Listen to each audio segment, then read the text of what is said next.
Recently, I flew from Vietnam to Malaysia and went through immigration at KLIA Terminal 2.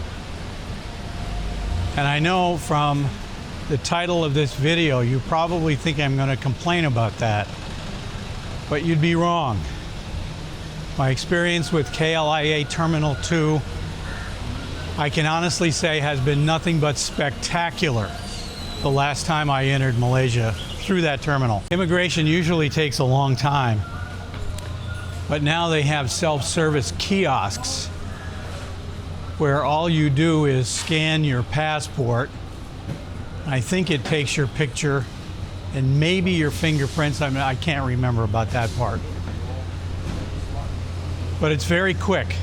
And there are, I think it said 46 or 48 different countries that if you have a passport from one of those countries, you can use the self-service kiosk rather than queuing up and going through the line to meet an individual immigration officer. Just to give you an idea of how fast the immigration and customs process was, I was in the luggage claim area long before the baggage was even on the belts.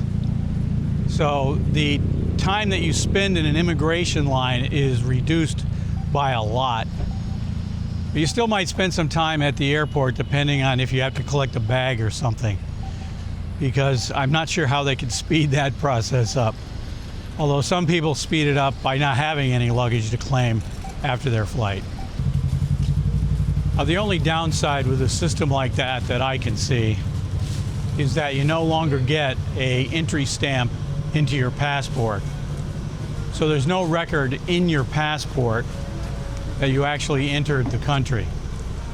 I'm not sure how they handle this on the way out. Will they stamp my passport when I leave Malaysia? Or since it was stamp-free entry, will they just check it in their system and give me back the passport book? But I think that is a downside, because I'll be honest with you, one of the reasons I like crossing borders is to collect those passport stamps. I don't know why. I've been doing this long enough to where I realize that it doesn't really make that much difference how many stamps I have in my passport. And the more I travel, the more it's going to look like I'm going to need a new passport sooner than normal. Because countries that fill up the passport with stamps means that you're eventually going to run out of pages and you're going to have to get a new passport. So that's the bad part about having stamps in your passport. But I'm not there yet. I've still got quite a few stamps before my passport, or quite a few pages, I should say, before my passport expires. So I'm not concerned about getting a renewal yet. But I do wish there was a way to get that stamp. I'm here in Chinatown looking for a grocery store where I can buy a single, or at least maybe at the most 2 rolls of paper napkins. Every store I've checked so far sells them in packages of 8, like a year's supply of paper napkins. I don't know why they do that. These little convenience stores, especially the ones that are located in tourist areas, should know that people are not looking for industrial size packages of toilet paper, paper towels, soap, you name it. They're looking for single-use type items. But I've seen them for sale. It's just that I can't find a store that actually sells one right now. Okay, that was a partial success. I did not find napkins in a roll at all. But I did find individual use napkins, which were just as good for what I need them for. The apartment that I rented has like a 10-year supply of toilet paper, but absolutely no paper towels anywhere. So I need to find some paper towels or something that will do the job. And single-use paper napkins, I guess, are good enough. Anyway, this is the Chinatown area. If you've been here to KL before, then I'm sure you recognize it.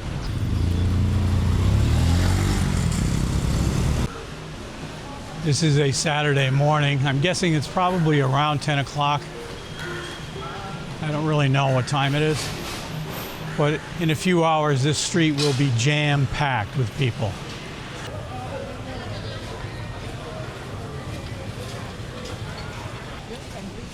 I guess getting back to the passport stamp idea, I think a lot of countries are starting to do that now. There's really no more need for a stamp in your passport book to show that you've been somewhere. I mean, unless you want to do the showing. It's the immigration officials that need the record to know that you've entered the country legally. And the electronic systems, the data systems, can all do that now without any kind of notation in the passport at all. I know it happened to me in Argentina in 2023. I crossed the border without passport stamps. And when I asked the immigration officer about it, she said that the only time they stamp the passport, in Argentina that is when someone entering with a visa presents their passport. Now, as a tourist, I didn't need a visa, so they didn't stamp it. But if I had a visa, like a resident visa or a work permit or something along those lines, they probably would stamp it. But she said it was dependent on whether or not I had a visa. Like I said earlier, I was in Vietnam for a few weeks. So when I left Malaysia the first time, I gave up my apartment, went to Vietnam, and now I'm back. And I have another apartment in a different section of town. I'm familiar with the area. It's just that I'm not familiar with the navigation around the area. So I have to relearn my tracks, you might say, which public transport, monorail, LRT, MRT, which ones are the obvious choices to get from one place to the other. This used to be a very popular street here in Chinatown because of the street art on the sides of the buildings.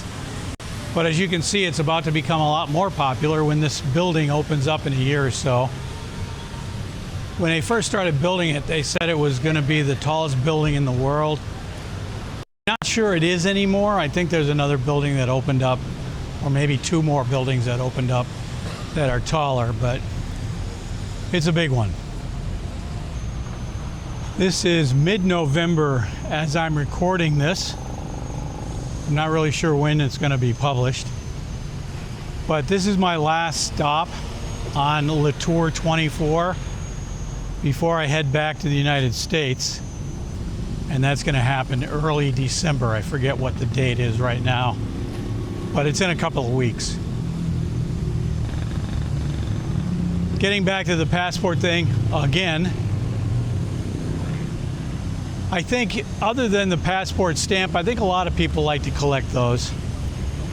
And the fact that they're not really going to be doing that too much into the future, I think will disappoint a lot of people. It's not going to keep them from traveling, of course, but it will be one of those little things that you have as a memento of your travels that you just won't have anymore.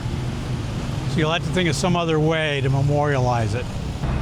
I'll have a full report on Le Tour 24 after the trip is completed, of course. And I'm going to discuss my credit card plan, the costs involved, visa information, hotels, Airbnbs, all the kind of little details that I discovered that you might be interested in as a result of this trip. This trip lasted for 8 months and covered, I think, 8 countries, but I'll have to go back and review that before I actually do the last video.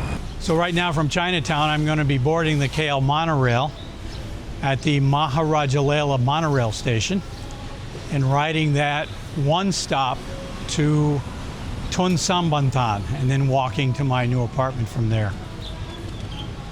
It's right in the KL Central area, but it doesn't go all the way down to KL Central.